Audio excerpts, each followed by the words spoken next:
Students, आज हमने 10 class math arts की एक्सरसाइज 1.3 के क्वेश्चन 1, 2 एंड 3 करने हैं। ठीक है। इस क्वेश्चन में क्या है कि remove the radical sign from the denominator. अब डिनोमिनेटर आप लोगों को पता होगा कि डिनोमिनेटर क्या है, ये जो नीचे वाली वैल्यू होती है डिनोमिनेटर होती है, ऊपर वाली न्यूमरेटर होती है। तो हमने डिनोमिनेटर को रिमूव करना है। अब इसको रिमूव करने के लिए हमें क्या करना पड़ेगा, आप लोगों को पता है कि हम लोग ऑपोजिट साइन लेते हैं। ठीक है। अब ये 1/√5 है, तो √5 जो है, अगर यहाँ 1 इस तरह होता कि 1/√5 -2, तो हम मल्टीप्लाई डिवाइड करते 5 + 2 के साथ और डिवाइड भी 5 + 2 के साथ। इस तरह वो रिमूव होने के काबिल होता। लेकिन यहाँ जो है ये खाली एक ही है, तो हम लोग क्या करेंगे, मल्टीप्लाई डिवाइड करेंगे √5 के साथ। ठीक है। मल्टीप्लाइंग एंड डिवाइडेड बाय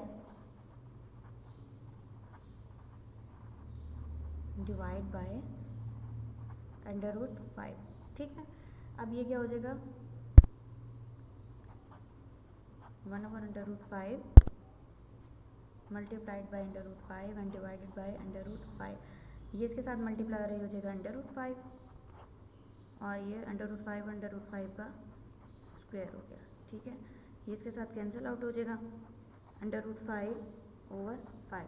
ठीक है स्टूडेंट्स, अब इससे आगे सॉल्व नहीं हो रहा, मीन्स कि हमने ये इसको रिमूव कर दिया इसके रेडिकल साइन को।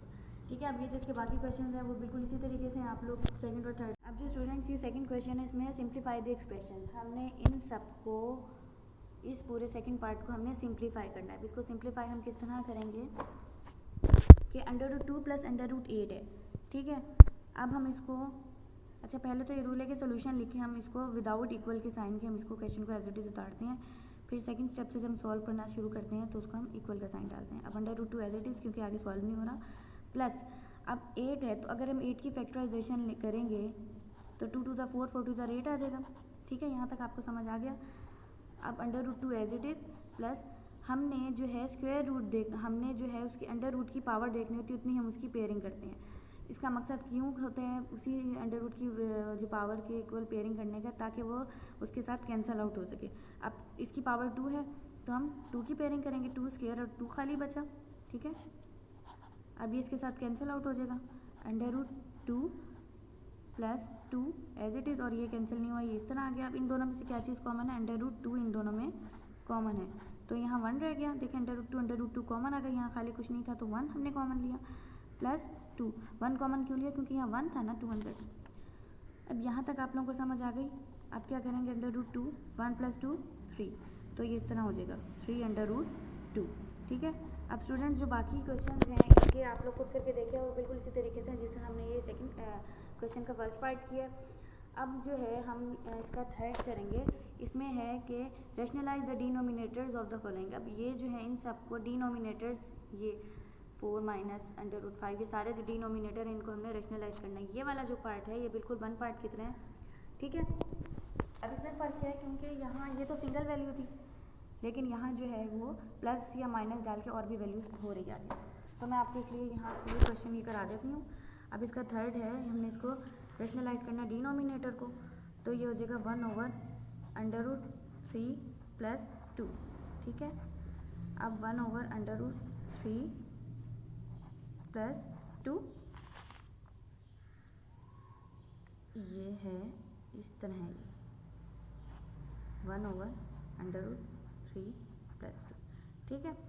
अब मैं इसको सॉरी स्टूडेंट्स, ये नहीं 2 गलती से मेरे से ऊपर आ गया। ठीक है। अब मैं क्या करूँगी कि अब मैंने आपको जैसे पहले बताया था कि फर्स्ट वाले क्वेश्चन में मैंने आपको बता दिया था कि अगर प्लस हो तो मल्टीप्लाई डिवाइड ऑपोजिट साइन के साथ करते हैं, माइनस के साथ करते हैं, अगर माइनस हो तो प्लस के साथ। अब प्लस है तो मैं इसको ऑपोजिट साइन के साथ करूँगी, क्यों, ताकि वो कैंसिल आउट हो सके। मल्टीप्लाई एंड डिवाइड बाय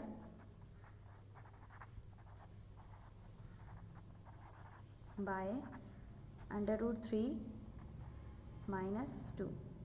ठीक है। अब क्या हो जाएगा, 1/√3 + 2 मल्टीप्लाइड बाय √3 - 2 ओवर √3 - 2। ठीक है। अब हम आगे क्या करेंगे, ये इसके साथ मल्टीप्लाई हो रहा है तो √3 - 2 डिवाइडेड बाय, ये आपस में मल्टीप्लाई हो रहे हैं √3 का स्क्वायर माइनस 2 का स्क्वायर, क्योंकि ये ए स्क्वायर माइनस बी स्क्वायर का फॉर्मूला बन रहा था तो, और ये मल्टीप्लाई हो रहा था तो मैंने इसको मल्टीप्लाई करके लिख दिया। अब ये हो जाएगा √3 माइनस 2 डिवाइडेड बाय, ये इसके साथ कैंसिल आउट हो गया, 3 माइनस 2 का स्क्वायर ओपन किया तो 2 2 ज़ा 4। ठीक है, यहाँ तक समझ आ गई। अब √3 minus 2 divided by 3 minus 1, 4 minus 3 हो जाएगा 1, जो बड़ी वैल्यू का साइन होता है वो मैंने लगा दिया। ठीक है, यहाँ तक आप लोगों को समझ आई। अब आगे हम क्या करेंगे, ये जो है ये डिवाइडेड बाय -1, अगर +1 होता तो इसी तरह बस इस तरह ही आगे सॉल्व हो, इससे आगे ना होता, ये इसका लास्ट स्टेप होता है। अब हम इसको किस तरह इसको सॉल्व करेंगे, अब ये -1 है तो -1 इसके साथ मल्टीप्लाई होगा, -1 √3 माइनस √3 माइनस प्लस √2। अब मैं इसको अरेंज करके लिख दूँगी 2 माइनस √3।